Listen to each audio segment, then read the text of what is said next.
दोस्तों नमस्कार।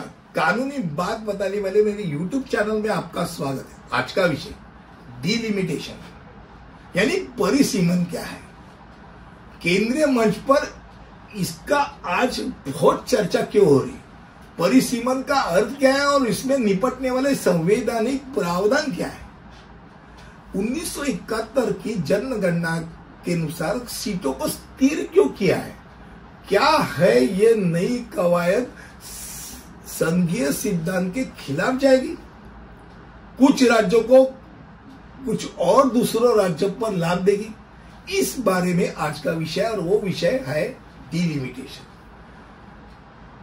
मुख्य प्रश्न यही है कि परिसीमन का अर्थ क्या है।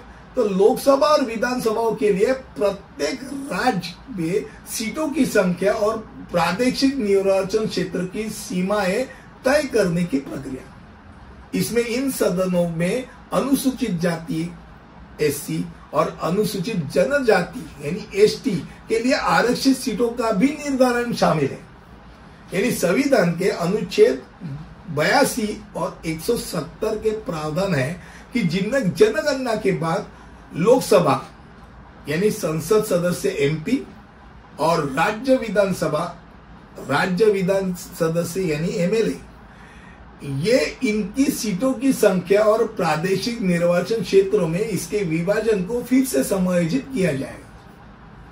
अब यह परिसीमन प्रक्रिया संसद के एक अधिनियम के तहत स्थापित परिसीमन आयोग द्वारा की जाती है और यह अभ्यास वर्ष 1951, 1961 और 1971 की जनगणना में किया गया था। अब इसके तहत क्या क्या फर्क हो गया बताता हूं। 1952 में 51 के जनगणना के बाद 1952 में स्वतंत्रता के बाद पहला परिसीमन अभ्यास किया गया और उसमें जनगणना के तौर पे जो एमपी थे खासदारों की संख्या 494 की गई। फिर 1963 में यानी 61 की जनगणना के बाद 1963 में जहां राज्यों के बहुत सारे राज्यों के पुनर्गठन हो गए थे, उसके बाद परिसीमन अभ्यास के तौर पर एमपी की संख्या 522 कर दी गई और विधायक यानी आमदार जो होते हैं विधानसभा के, उनकी संख्या जो हो गई वो 3771 हो गई। और 1973 में यानी 71 के जनगणना के बाद लोकसभा सीटों में एमपी की 522 यानी 522 से 543 कर गई और जो विधानसभा के जो आमदार थे उनकी संख्या 3997 हो गई। और 2002 में लोकसभा सीटों का विभिन्न राज्यों के बीच उनके आवंटन में कोई बदलाव नहीं किया गया। 2001 की जनगणना के बाद एमपी की संख्या 543 पे ही रुकवा दी गई और जो आमदार थे वो संख्या 4123 हो गई क्योंकि नॉर्थ ईस्ट के राज्यों में बढ़ावा आ गया। अब 2026 संविधान में 84 के संशोधन के बाद 2026 के बाद आयोजित पहली जनगणना के आधार पर परिसीमन किया जाने वाला है। अब यही बहुत अहम बात है। भले संसदीय और विधानसभा सीटों के बीच जनगणना जनसंख्या के समान करने के लिए 2001 में निर्वाचन क्षेत्रों के सीमाओं को बदल किया गया था, पर 1971 की जनगणना के बाद से प्रत्येक राज्य में लोकसभा सीट और विधानसभाओं की संख्या में कोई बदलाव नहीं किया गया।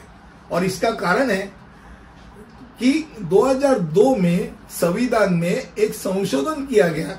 भारतीय संविधान में 84th संशोधन था जिसमें 2026 तक प्रत्येक राज्यों के सीटों की कुल संख्या पर रोक लगाई दी गई।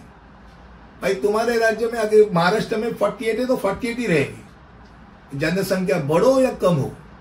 और 26 के बाद जो जनगणना होगी उसके ऊपर बाद में तय होगा, ऐसा सोचा गया था।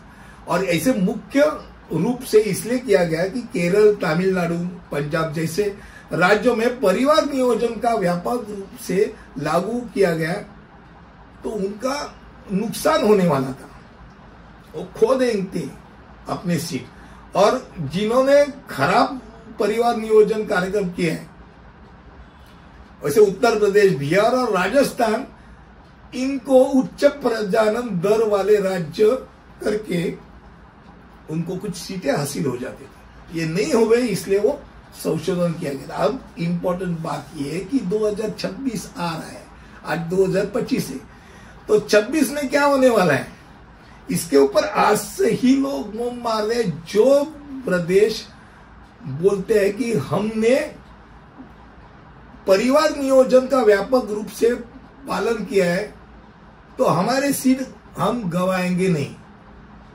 और बाकी जो राज्य है, खासकर उत्तर प्रदेश की स्थिति और 3-4 राज्य हो गए, बिहार और राजस्थान, बोलते हमारा देखो कितनी संख्या है, संख्या के रूप में हमारे खासदार नहीं। तो ये विषय चलता रहेगा। अगर वही रोक लगी तो वही खासदार की संख्या रहेगी, अगर नहीं रही तो भाई साहब अब तो बदलने वाला है, खासदार यहाँ के वहां जाएंगे, वहां के यहाँ आएंगे।